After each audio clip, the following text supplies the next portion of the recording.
honey. Good morning, sweetie. Clink the coffee cups. Normally I say good morning, and then there's the fire in the stove and that sort of stuff. But today it's supposed to be in the upper 60s, almost 70 degrees, so we did not build a fire. A little bit chilly this morning, but that's okay. We have hot coffee and we have each other, right? Yeah. Yeah, sometimes that's all that's needed. And we have dogs to snuggle up on in the middle of the night. Oh my gosh. When they're not wiggling and biting. And I'm done with the puppies. I want them off the bed. And we can't really take them all the way off until they're fully potty trained. It's like we have to manage them all night long, like infants. Yeah. They're like our babies that we never had together. Yeah. Lulu wants to sleep on my head all night. Yeah. I don't mind. It's not like she has fleas or anything. Drives me crazy. But it's developing that bond. Yeah. Just like you do with human babies, you develop that bond by being close. Yeah. Any mammal, you want to develop that bond by close contact and snuggling and that sort of stuff. Because that's unless it's a porcupine. I don't think I'd want to snuggle. When porcupines are babies, you can snuggle them because their little quills are soft. I mean, can you imagine giving birth to a porcupine? They have to come out the right way or else it's severe tire damage. Well, first of all, I want to say thank you for hitting play today and joining us in our conversation of our Sunday morning table talk. Yes, thank you very much. We appreciate anybody that hits play. And, I want to talk a little bit about, why we're here. And one of the reasons we decided to do a focused podcast around being a couple and approaching life as a couple and surviving as a couple was if we can make impact with at least one couple in the world, we know we've done something to help others, and we just want to leave that imprint behind us as we continue. Our hope is that whoever's listening to this will share it with someone they know that would like to listen. It's easy listening. It's a conversation. I don't think we're terribly annoying, are we? No, and it's not like we're telling people what to do. We're just sharing our story, and I think that's important for people to know when they come in. We're not doctors, we're not therapists, but we've been together 20 years, which in this current state of the world, you rarely hear couples being together that long anymore. Quite honestly, I never thought I would be successful in a marriage. I'm thankful. I don't know if we've talked about how we met and how we got together. And no, not in this forum. We haven't. No, and I part of me thinks let's talk about our history a little bit and where we've come from. It was way back in 2005 where Yahoo Personals was a thing. Right. Why did we get on Yahoo? Yeah. Why did we get on Yahoo Personals in the first place? Meeting somebody at a bar is not typically a good idea. No.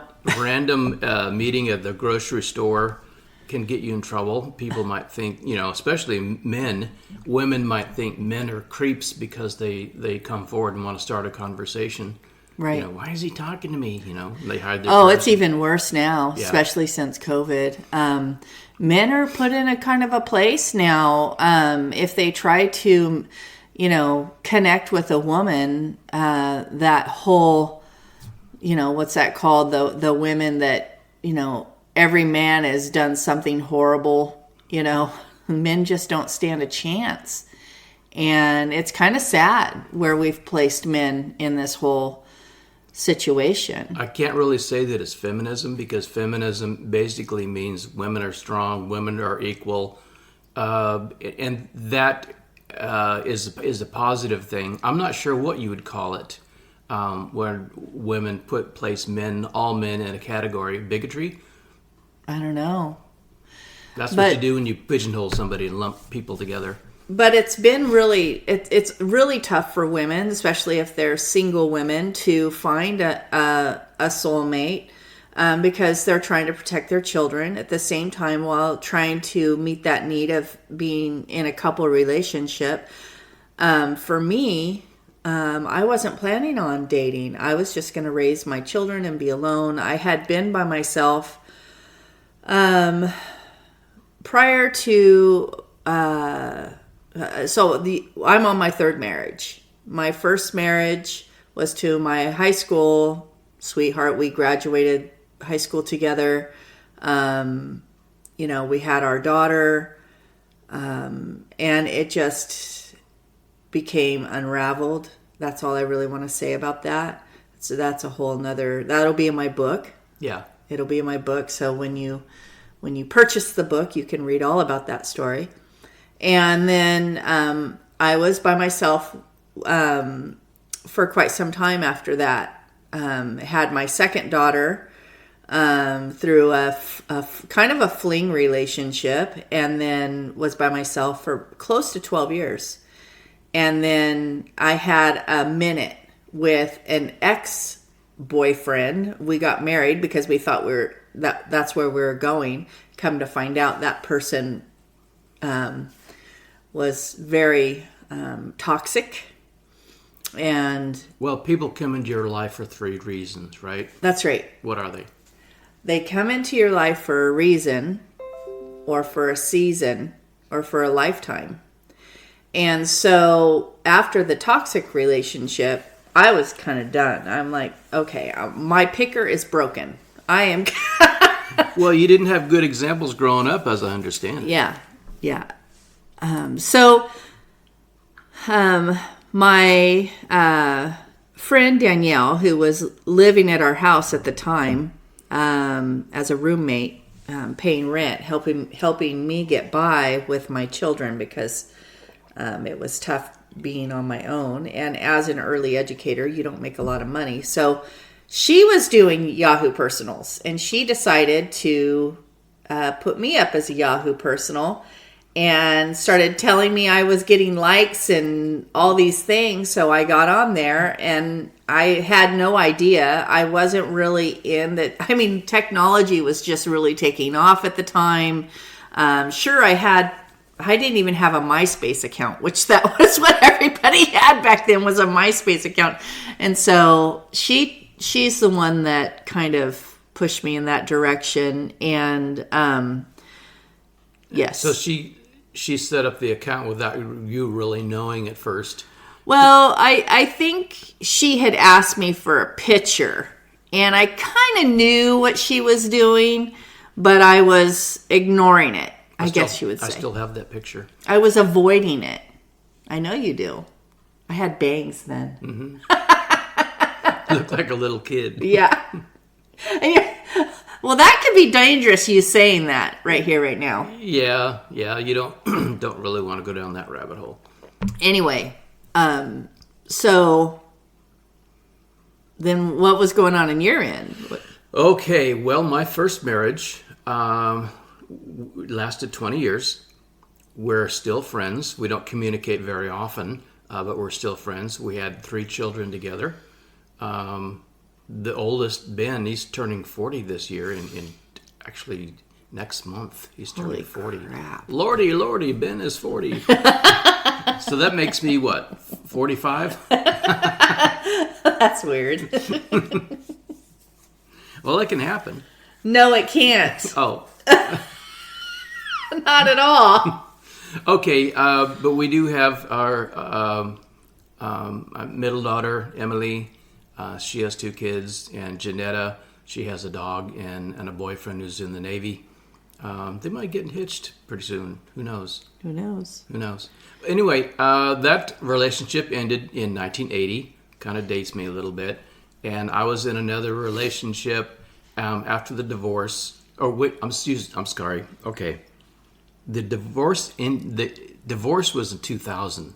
We were married in 1980. So I need to get that straight. Oh my God. Yeah, I'm sorry. It's morning. Good morning, folks. Yay. Waiting for the coffee to hit. So in 2000, that ended. I was in a relationship with somebody else that lasted 6 years, probably from early 2000. Couldn't have, because we got together in 2005. And if you Right. got divorced in 2000... Well, we were separated for a year before the divorce was final. Oh, got you. So 2019. No, 1999. 1990. Party like it's Holy 1990. crap! Party like 1990. Then the millennial hit. Yeah. But that was a train wreck of a relationship. I will not go into details. No, we don't need to. She has since passed away, so I'm not going to speak ill of the dead. Even if she was still alive, I'd still not say anything bad. No, but let's move on. Let's say that relationship did not work. And my son, Ben, moved in with me. We were living in Red Bluff.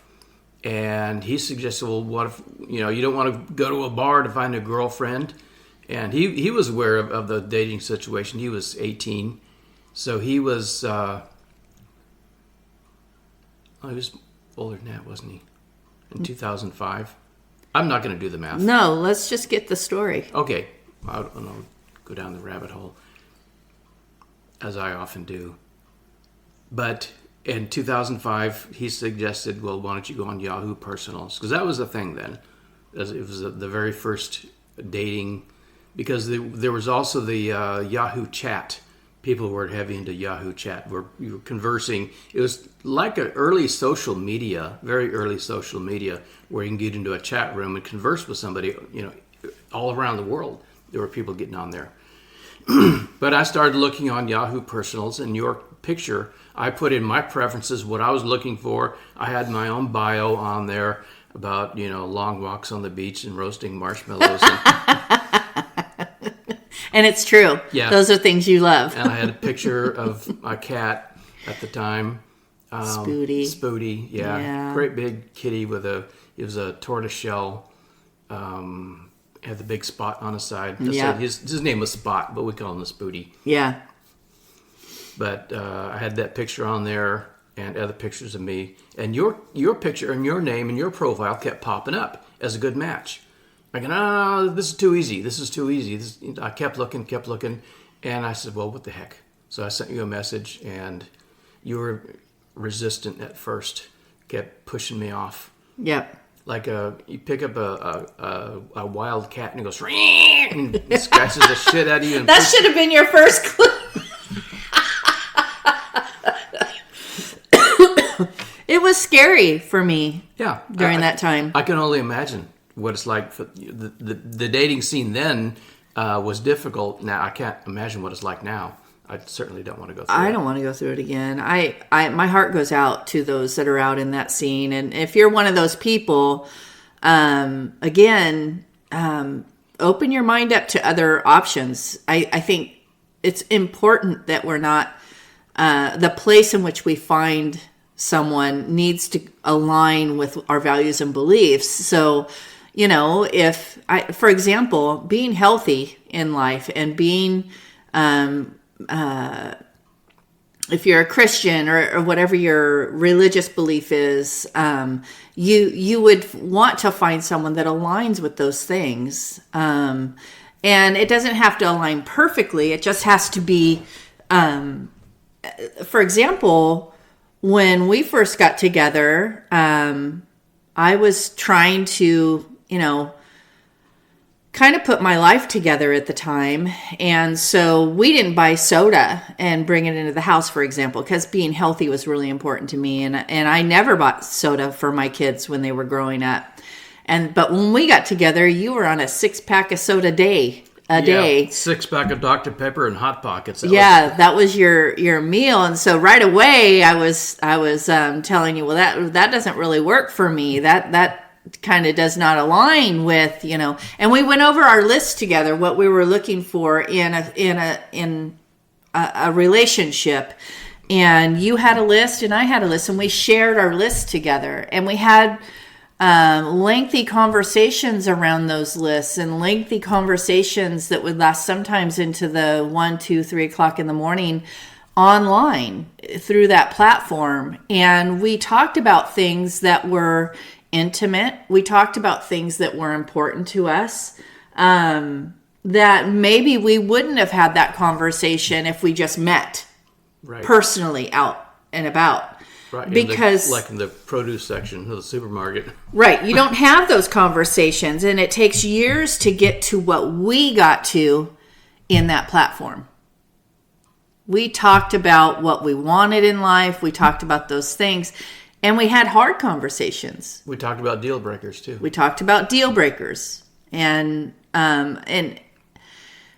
you know, the deal breaker for me is if you cheat, you're gone. I can't be with someone that is a roamer. Men do that. And life right now, there's people in the world that have open relationships, and that just doesn't align with me. It doesn't align. If we're together, we are together as a couple, as a unit. Monogamous. Yeah, and I'm not into that. Oh, okay, you could go be with someone else. That doesn't bother me. Wouldn't it very much would bother me.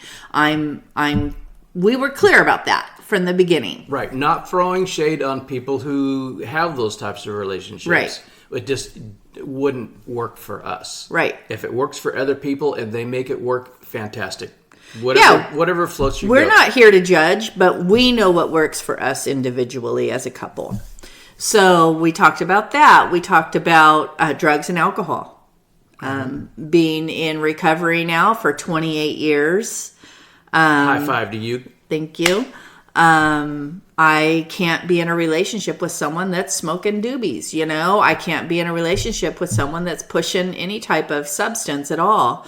Or, you know, I struggle a little bit if you're drinking a lot. Like, I just think there's a time and a place for having a cocktail, and it's sipped upon, and you have one or two and you're done. You don't change your mind space around that. And I made it very clear that I don't do that. I can't do that because that's a slippery slope for me. And that really was not an issue for me because the only time I did any heavy drinking, aside from when I was in the military, won't get into that, but when I was going through a divorce, divorces, as most people know, are very painful. It's like it is like grieving a death of someone close to you. The relationship had died, and we were trying not to do a post-mortem, and we were trying to move on and going through the whole grieving process. So I drank a lot. I had, what's that stuff called? Southern Comfort. Southern Comfort. I kept it in the freezer, and a Cheese Whiz jar was my shot glass. A couple shots of those. I would, stay up late at night drinking and writing poetry and listening to Stevie Ray Vaughan. And that was how I coped. But when I was done with it, I was done with it. I was able to never buy it again. And how long if we buy a 6-pack of beer, which is rare, how long does it last us? Months. Mm-hmm. Almost. Unless it's summer. If you get done, I can't hot drink outside. beer anymore, so that makes me sad. But they do have gluten-free options, I guess. Well, you could, wine coolers really aren't a thing anymore, are they? Yeah, they have them. But we just don't buy that stuff, so we don't even know what's still out there and what's not. There's cider and there's wine. Yeah. If we need that relaxed, you would do a wine spritzer. Yeah. But I'm not trying to invent more ways to drink alcohol. I'm just trying to say that we don't drink all that often, and so if we did get a 6-pack of beer or a bottle of wine, it would last us a long time. Well, and usually if I sip any type of alcohol, I really need to be in my pajamas close to my bed so I can even after one drink. That's I'm such a lightweight, but that's where we kind of came from, and I want us to talk a little bit about our health challenges. So when we first got together, you were drinking a 6-pack of Dr. Pepper a day, eating Hot Pockets. I was on no box food in my house, very if any. There were some things like burritos and taquitos for a quick meal for my teenage kids, or Top Ramen was another one of those.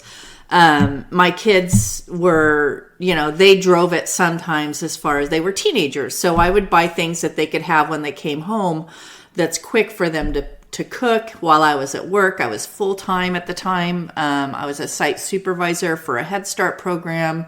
You were working in Chico for a satellite program. And so we started talking, and then we met. We met on September 9th, 2005 at Starbucks in Red Bluff. And every year we go back and visit on September 9th and take a picture of ourselves there and say, hey, we've made it another year. And then we discuss, what went well, where were our struggles. And we've grown from that. We've grown from that, doing that tradition where we revisit where we met and we revisit our relationship on what's working and what's not working. And we decided, I want to say it was 15 years ago or so, maybe a little bit less than that. 2013. We were in Kauai, our first trip to Kauai. We were on the beach. You were scrolling on your phone, and you found this book. It's called Run Your Butt Off. Yeah. You said, hey, I want to buy this book. And you were going on Amazon, and we bought the book. So when we got home from Kauai, I said to Dennis, it took me a long time for me to find you, and we've been together longer than any other relationship I've been in. And because I want this chapter of my life to last a very long time with you and I together, I want to grow old, but I want to do it without being controlled by physical frailness or physical barriers keeping me from being there for my grandchildren. And even though at the time I didn't have any grandchildren yet, I knew it could be coming because I had one daughter that was getting ready to be married and another daughter that said she'd never get married and have kids at the time. Now we have a blended family of 5 children and 6 grandchildren. And so for me, it was during that time we pivoted and we said, okay, we've been going to the gym and working on our health, eliminating, toxic food out of our kitchen. What more can we do? And it was 2013 and 14 when we moved here into our new house. And with that move, we were able to really be reflective and think about what's working, what's not working. And so we shifted and changed. And we became runners. We also became very aware. I remember the first time I brought home the keto diet approach. Do you remember that? I do. I can't do the keto diet. It causes ketoacidosis, and that's fatal. And oh, yeah. I was resistant. And at the time, share what medications you were on. Oh, wow. Well, the VA, bless their little hearts, their approach to anything was if the patient presents with any kind of illness or disease, give them a pill. Lifestyle change was not something that they really advocated. So they were on the medication big pharma bandwagon. And to a certain degree, they have changed their approach. Now, I see a nutritionist twice a year because I had a coronary event. And actually, the anniversary of that is coming up. And that's 2 years ago. Yeah. You had an infarction. Yeah, heart attack. Yeah. Pleasant way to put it, or a quick way to put it. And at the time, I don't know if we want to talk about that right now. Well, I want to talk about the goal here is to share our journey. And one of them was you were type 2 diabetic. You were being told you're always going to be diabetic and that you're always going to be on this medication. That's the bottom line there. March 27th. And what I told Dennis was, I've done the research. I was on my phone doing research around type 2 diabetes. I was following different influencers that talked about how you can beat type 2 diabetes. So I brought it to Dennis and I said, hey, we can beat this. We can get you off all your medication. We can, no. I'm like, yes. And so I started being more control of what I was putting on the table at night. Lifestyle change. So the shifting of the food changed a little bit. We were eliminating more bread and eliminating pasta and eliminating those things that spike blood sugar. And what happened was over the course of 4 years, it was 4 years of that, you got off all your diabetic medication. Yes. We were running. We did a half marathon together. Yes, we did a we did. march-a-thon down in Sacramento together. We were running. Things are going in the right direction. In fact, I started teaching at the gym at that time as well. So I was shifting some things around. I was still carrying the weight. I was still 30 pounds overweight, I felt like. And overweight is a state of mind, really. But I was strong. And so we got you off the medication. We were running. Things were going good. Lots to celebrate there. Lots of things that we overcame. These are medications that I was told I'd have to be on for the rest of my life. But And you didn't. Yeah, well, yeah, that's what they were saying, is the so-called medical experts, bless their little hearts, were saying, well, this diabetes is a permanent thing. It's like losing a leg. It's permanent. You are on this stuff for the rest of your life. It's a progressive disease. Yeah. And they did not mention anything whatsoever about lifestyle change, about movement, about eating right. They did have a little brief class. It's called Move More, but it was like a 15-minute seminar, and didn't teach me anything I didn't already know. Well, I think that when your partner wants this for you just as much as you wanted it for you, you started being more open-minded to those changes. Because I saw where you were coming from. I knew your heart was in the right place, and you were doing the research saying, yes, you can kick diabetes. It's called lifestyle change. Eat better food, move more, sleep more. Eat better, feel better. Eat better, feel better. All the things that people are telling you to do that very few people are willing to do. They're not willing to invest in themselves because it takes too much time. I don't have the time. It's effort. Yeah. It takes It's effort. willingness to open your mind and open your heart that, yes, I can do this. And we fall into those mind pathways and fall back into old habits really quickly. And it's not something that can happen overnight. It starts with how you shop at the grocery store. If you don't have it in your house, you don't eat it. For a while, we did that. In fact, we started limiting how often we go out to eat. We said, okay, we can go out to eat just on payday. And that went on for a while.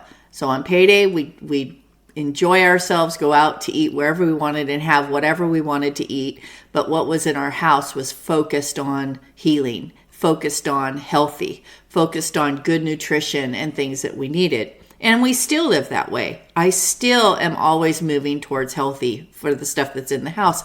Where I struggle is one of the ways that I work through my trauma, because I'm coming from lots of experiences of trauma, and I've healed and I've gone through a lot of therapy and work around that.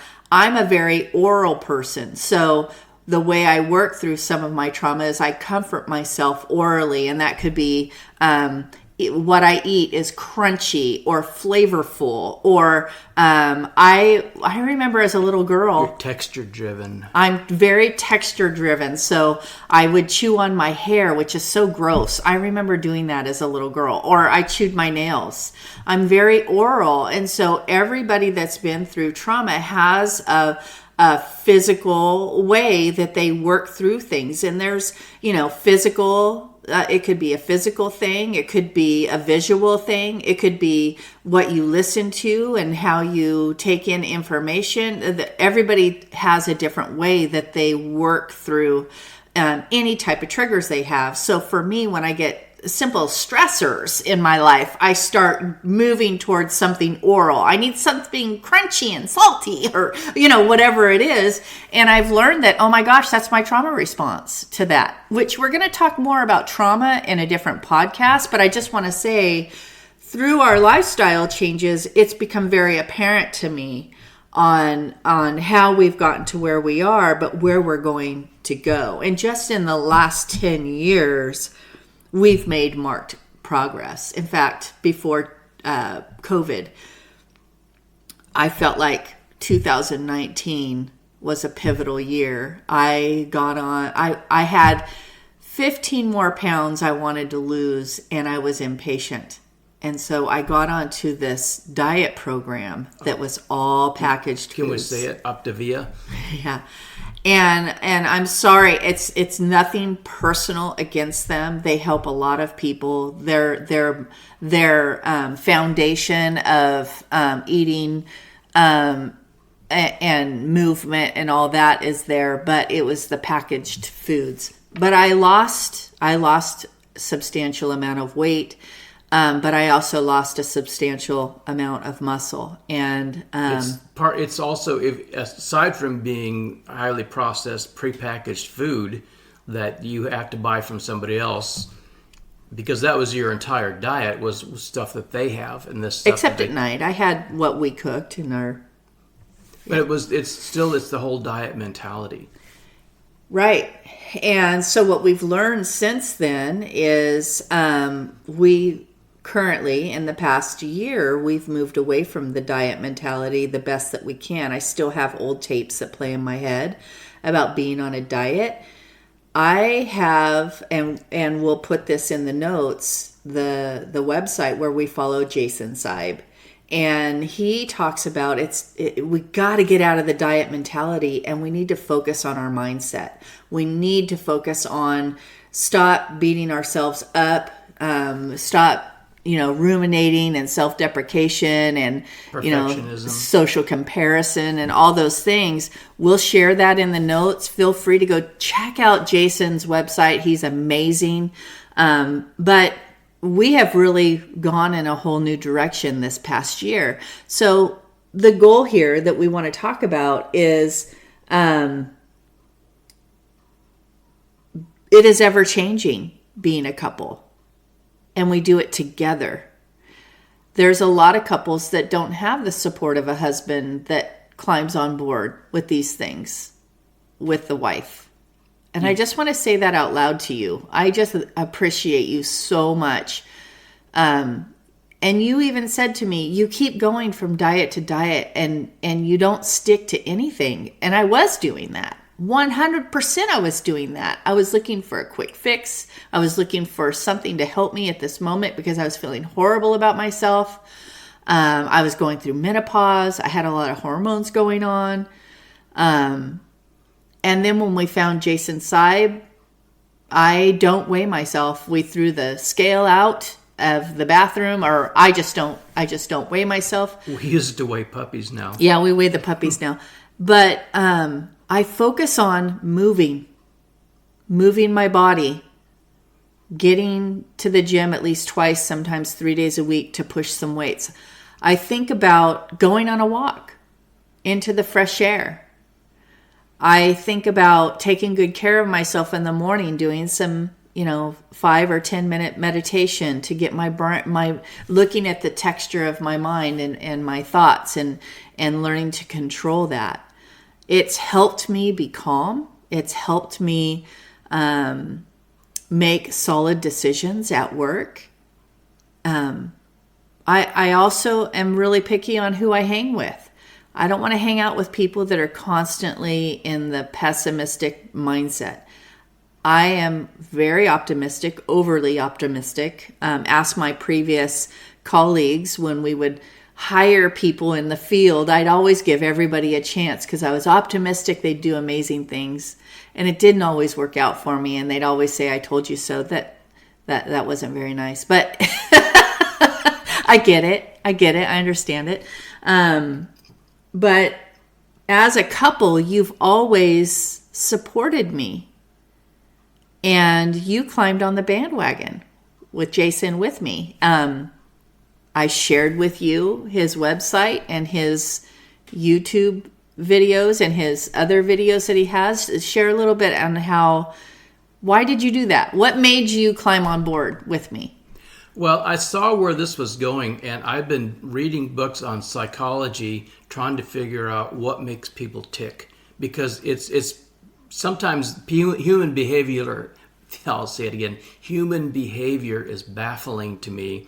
Why people do what they do, what is their primary motivation behind their behavior. So I was reading books on psychology, and some of the people some of the authors of the books touched on this the certain personality types, what drives people. But it's basically not reptilian. There is a certain part of your brain that's reptilian, territoriality, that sort of stuff. But the mammalian brain, I don't want to go down the rabbit hole. Just share the books you were reading. I'd have to go get it. There's one right there. You have Embrace the Suck. Yeah, Embrace the Suck. Yeah, but that was it was Brendan Gleeson. He is a Navy SEAL. About getting out of your discomfort zone, or outside of your comfort zone. Out of your comfort zone. Out of your comfort zone, right. And into embracing discomfort. Because if you do uncomfortable things, hard things enough on a regular basis that are not really simulated, but you're doing hard things on purpose. Mm-hmm. The things you normally wouldn't do that are outside of your comfort zone. When the really hard stuff comes down the road, your mind is armored enough you can handle it. That's right. Without going insane. Like the death of a loved one or financial misadventures.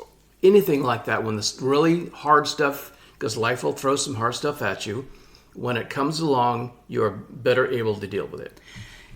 And I want to back us up a couple books back, because in the pandemic during 2020, we started reading books together. We read Atomic Habits together. Mm-hmm. We read the Obesity Code. Obesity Code. We read some Brené Brown together. We started watching her. She had a show on Netflix for Brené Brown, which was amazing. She talked about being vulnerable and healing from trauma. I felt like I started gravitating towards working through my trauma. And we did that on many different levels together. We talked about traumas together. This is where Table Talk really was born out of. We started talking a lot about where we were, where we came from, and we would retell the stories and heal during that time. At least it was healing for me. Yes. I just want to say we started reading books together as a couple. And we kind of branch out a little bit and read our own books, and then we come back together and share what we're reading, and we share, and then we'd swap books. And we're still doing that. You just gave me one of the books you finished, and I'm going to start on that one. But I have other books that I've been reading that I'll give to you.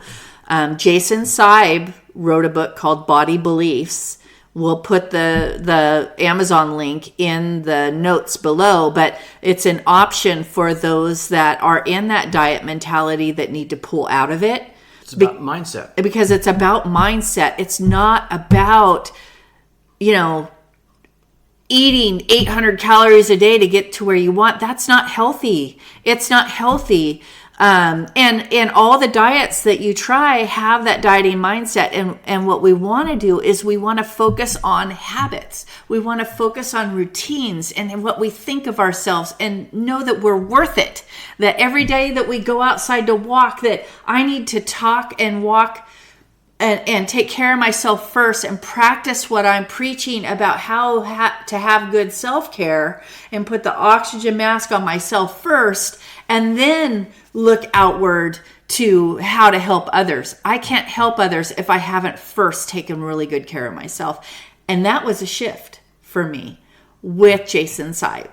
He has been the one that has been pivotal, talking about how I think about myself, what I'm saying to myself, and that I am worth it. And oftentimes I say things to myself like, oh, that was stupid. Oh, that was, what'd you make that decision for? What a horrible thing to think. I was just be really hard on myself. Or, you're never going to look like that girl. Don't even look at that girl. You're never going to look like that. Well, at least you're not as big as that girl. I mean, it's those things that women say to themselves that are detrimental to how we are seeing ourselves. A social comparison. Yeah. So I'm still working on not looking at someone and saying, well, at least I'm not like that. That's a horrible thing to say. I would never say that to my best friend. Ever. Right. The stuff that we say to ourselves is exactly the same thing that you would not say to a friend unless you wanted to lose that friend forever. Right.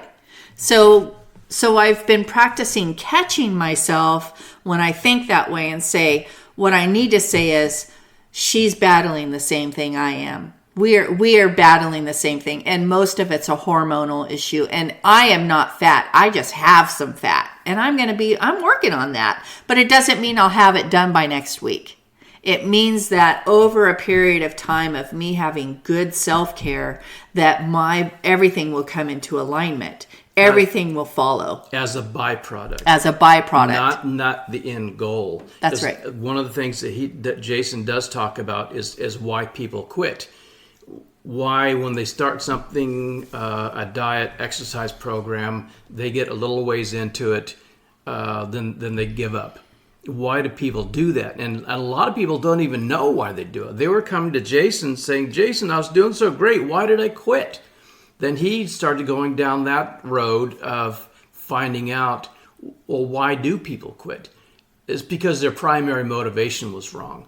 A lot of people say, well, I'm going to lose 20 pounds by summer. And I want to be skinny. Right. I want to be skinny. Then I'll be happy. Yeah. And it doesn't happen. Happy. And let me tell you, I can tell you, in 2020, I was down to 165 pounds, which for me, it was a goal weight at the time because that was my mindset. And because I didn't do the mindset work, I was still real unhappy with myself. I still had the thoughts of I needed to fix something, that I wasn't there yet, that I didn't make it yet. And with Jason Seib, please go visit his website. He will tell you there is no there. There is no there yet. It is always in progress. It is always just loving on yourself and taking good care of yourself in the way you think. The byproduct is my body is what it is. And like I said, he will take you down a path that you may not have ever had before.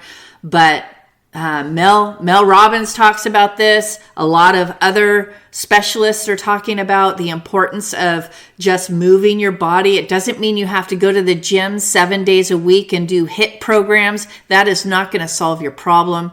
It just won't. It's going to hurt you, if anything. We see a lot of people that are going to these big gyms where they're pushing great big tires, and they're at the chiropractor every week because they're hurting themselves. We need to be intentional with our mindset. We need to make a plan to be outside walking every day.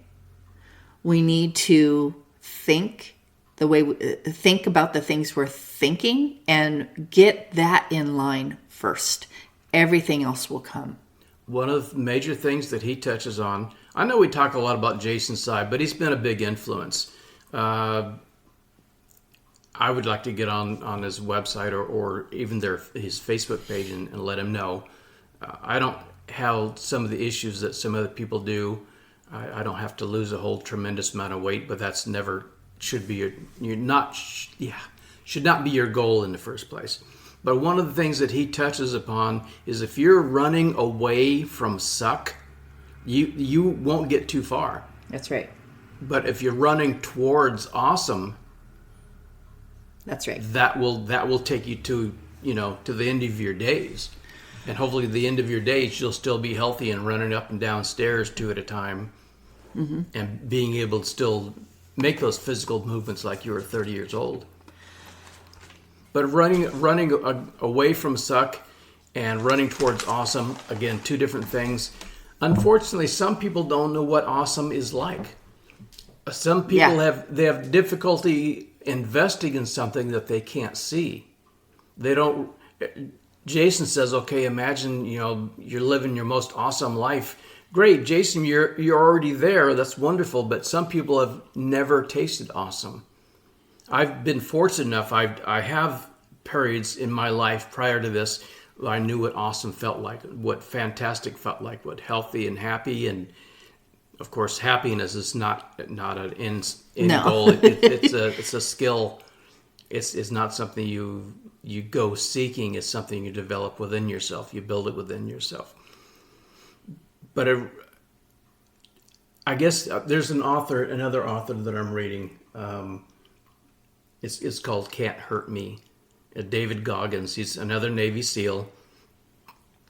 But he says when you're in pain and you're exercising and you find difficulty finding the road ahead, to keep going, keep moving, keep going toward an unknown destination or unknown path, you have to have this mental cookie jar.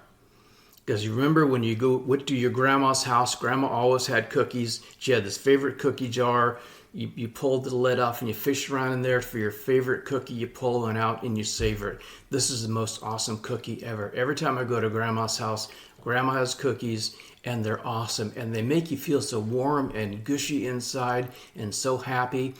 You can do this mentally. You can have your own mental cookie jar and you pull out this cookie and it is something that you have done that you are proud of yourself. A happy moment. Sharing time with a loved one, snuggling a puppy, or winning a foot race, or whatever it is, something that you've done that you have accomplished, that you're so happy and warm inside, you're about ready to burst into tears that you were so happy that this thing happened for you. And you take all these things, you have to develop this cookie jar, think of all these memories, put them in this metaphorical cookie jar. And whenever you feel yourself struggling, that you're not sure that you can go on, you're about ready to quit, you're about ready to give up on yourself, you open up this cookie jar and you pull one out and you sit there and enjoy it. Enjoy this memory of this thing, this time, this place, this person that made you so happy that you want to practically burst into tears. And that will keep you going. I actually save all the cards my students give me at the end of the semester. And at the beginning of the semester, I'll pull 2 or 3 out and read them to remind me that I am making an impact, that I am doing something amazing at work. Now, what a great way to do that at home. That's a great metaphor, honey. Thank you for sharing that. I envisioned myself pulling out the Lorna Doone cookie at my grandma's. That was always, is that the right word? Yeah. That was what I would always get at grandma's house were the Lorna Doones. The shortbread cookies. And I love shortbread cookies. And that just brought me back to that glass jar with the it had the metal lid with a red knob on it. I mean, I can visually see that cookie jar at my grandma's house. And when I think about things that I have done that I'm super proud of, I think everybody should sit down and just write a list of stuff they're really super proud of and create that mental cookie jar for themselves. That's healthy. That's what we need to kind of spring from. And so when you're looking at your Facebook pages and your Instagram pages, I want to encourage people to take a look at those pages to see if you have positive, good influencers that are doing amazing things on those pages, and get rid of the ones that have to do with the negative things, especially what's going on in the world right now. Think about adding people that are good influencers. Mel Robbins, Jason Seib, Brene Brown, what are some other ones? We've got them written here. Mary Claire Haver, she does a lot of work around hormone work. Simon Sinek, very positive leadership skills, very positive way to think about things. Think about these influencers, the ones I've mentioned, are going to help you with your mindset work, just like we talked about Jason Seib. I probably will share with him directly this Podbean to give him all the credit for our work we've done this last year. June, it will be a full year that we've been following Jason and his message on mindset. Dweck, Carolyn? No. She wrote everything around mindset and how we think in a positive way, having an open mindset. Other people we follow is Julie Kurtz and Julie Nicholson, also working in trauma. And actually, hold on one second. We have someone at the door. I'm going to pause this.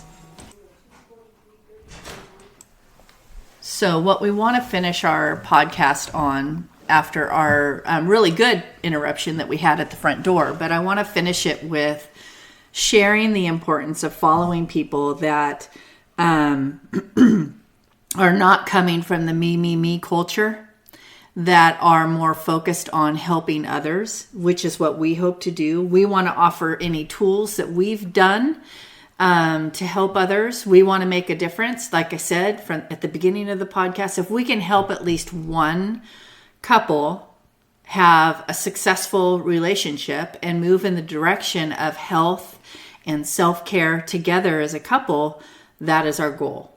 And we've done something right. This is the piece that we've done it right. And that's why I asked you in the beginning, what moves you to be so supportive of the different things that I've done in the time that we've been together.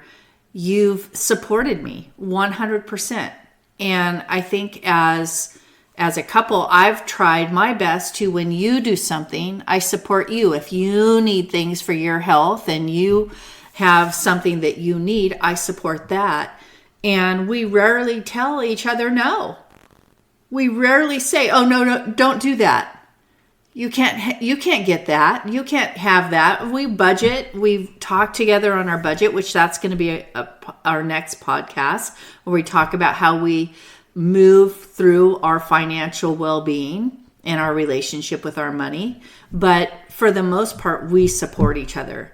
It's not a no environment. It's a what do you think environment, and it's open-minded. Right, and we discuss things. We hash them out instead of making a unilateral decision on any given subject or purchase or change. We talk it out and make sure we're on the same page. Mm-hmm. I think that is going to help reduce friction for people, not only in a relationship with somebody else, but in the relationship with themselves. That's one thing they really haven't talked about is your relationship with yourself, about not treating yourself bad. That's another podcast. It's like the financial relationship. That's another podcast. But one thing that you asked me earlier is what made me get on board is I saw that the train was moving in the right direction and I wanted to be on it. Everything that we have done is trying to move towards a certain direction, make our lives more awesome, make our lives better, make our relationship better, hopefully move the needle on humanity, make the world a better place, even if it's only one person at a time. That's right. And I knew I wanted to be part of that. I wanted to leave a legacy because I might be cremated and have my ashes scattered somewhere else. So that means I won't have a headstone somewhere. So people can wander by 100 years or 200 years from now and say, oh, look at this guy. I probably won't have that. So maybe I'll have a different type of legacy. An imprint. That we can leave behind that'll be a positive in the world. Right. So you guys are on the ground floor of our adventure. And after we're rich and famous, you can say, hey, I knew these people back when. Well, I don't think this is not about being rich and famous, honey, but it is about, hey, have you heard about that podcast? So please share. If you share this with other couples, we are so appreciative. We want to help people, and we check in with each other a lot before we make decisions. And I said, let's do a podcast, and you were on board. And that's why we're here. We want to continue this. We'll have another podcast next Sunday. This is podcast number 5, I think. 6. So podcast number 6 is a wrap. And thank you for listening. Absolutely. Thank you very much. Yes. We appreciate it. And like Jeannie said, let somebody else know. Share this because we don't advertise. No. We are on a couple different podcast forums like Spotify and Apple, mm-hmm. And we're trying to expand. So maybe the word will get out that way. But we don't have advertisements on Facebook or anywhere else for that matter. No other social media. Nope. So we're just relying on word of mouth. And maybe some YouTube videos coming soon. Yeah. Hey, that's another idea. Yeah. We have the camera. We have the recording equipment. Yep. Well, thank you for coming, and we hope you have a great week. Hey, honey. I love you, sweetie. I love you, honey. Bye. Bye.